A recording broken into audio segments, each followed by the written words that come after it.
October 9, 2024 నుండి ఫిబ్రవరి 4, 2025 వరకు గురువు వక్రగతిలో సంచరిస్తూ ఉన్నారు. కావున ఈ రాశి వారికి గురువు యొక్క వక్ర సంచారం వల్ల కలిగే ఫలితాలు ఏ విధంగా ఉంటాయి అనేది సశాస్త్రీయంగా తెలుసుకుందాము. అట్లాగే పరిహారాలు కూడా తెలుసుకునే ప్రయత్నం చేద్దాం.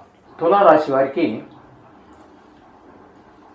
గురువు వక్రగమనం వలన వచ్చేటటువంటి అశుభ ఫలితాలు ఏ విధంగా ఉంటాయి, అసలు ఎప్పుడు వక్రగమనం ప్రారంభమవుతోంది? అక్టోబర్ 9, 2024 నుండి ఫిబ్రవరి 4, 2025 వరకు గురువు వక్రగతిలో సంచరిస్తూ ఉన్నారు.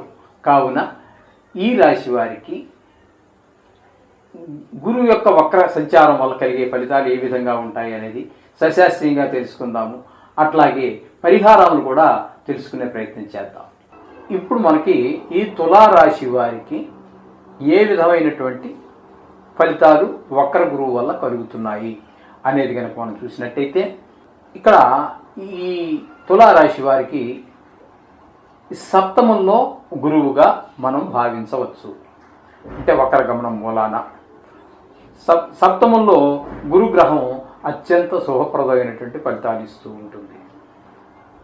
అంచేత ఇక్కడ వచ్చేటటువంటిది ఏంటి, భార్యాభర్తల మధ్యన చాలా అన్యోన్యత, కుటుంబ సభ్యుల అందరి మధ్యన ఒక ఆప్యాయత, అనురాగాలు, పిల్లలు చెప్పిన మాట వినటము, భార్య అనుకూలత, అలాగే మీరు ఎవరితోనైనా భాగస్వామ్యంలో వ్యాపారం చేస్తూ ఉన్నట్టయితే వారితో కూడా మీకు సఖ్యత అంతా బాగుంటుంది. అలాగే ధనాదాయం బాగుంటుంది. చక్కటి పరిణామాలన్నీ వస్తూ ఉంటాయి శుభగ్రహం కాబట్టి. అందుచేత ఈ ధనాగమనం ఉండటం అనేది ఒక విశేషమైనటువంటిది, భార్యాభర్తల మధ్యన అనురాగం.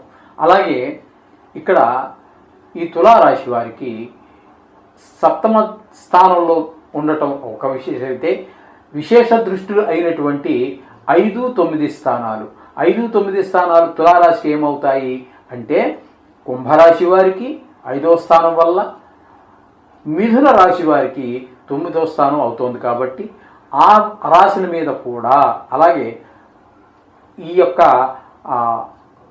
శుభగ్రహంగా పరిణమిస్తోంది. కాబట్టి ఆ శుభ ఫలితాలని ఈ రాశుల్ని కూడా, అంటే కుంభరాశిని మిథున రాశిని కూడా ప్రభావితం చేస్తూ ఉంటాయి.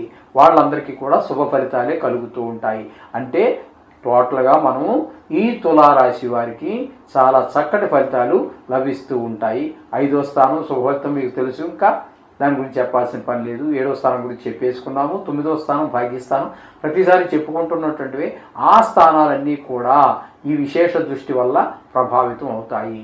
ఎప్పుడు కానీ విశేష దృష్టులు సామాన్య దృష్టి కంటే, అంటే సప్తమ స్థాన దృష్టి కంటే కూడా విశేష దృష్టులు 2 ఉన్నాయి కదండి, 5, 9. ఆ 2 అంతకంటే కూడా చాలా ఎక్కువగా ఉంటుంది ప్రభావము. అలాగే 5వ విశేష దృష్టి కంటే కూడా 9వ విశేష దృష్టి మరింత శుభప్రదమైనటువంటి ఫలితాలని తప్పకుండా కలుగజేస్తూ ఉంటుంది. మొత్తం మీద తులారాశి వారికి చాలా శుభ ఫలితాలు ఇస్తూ ఉంది.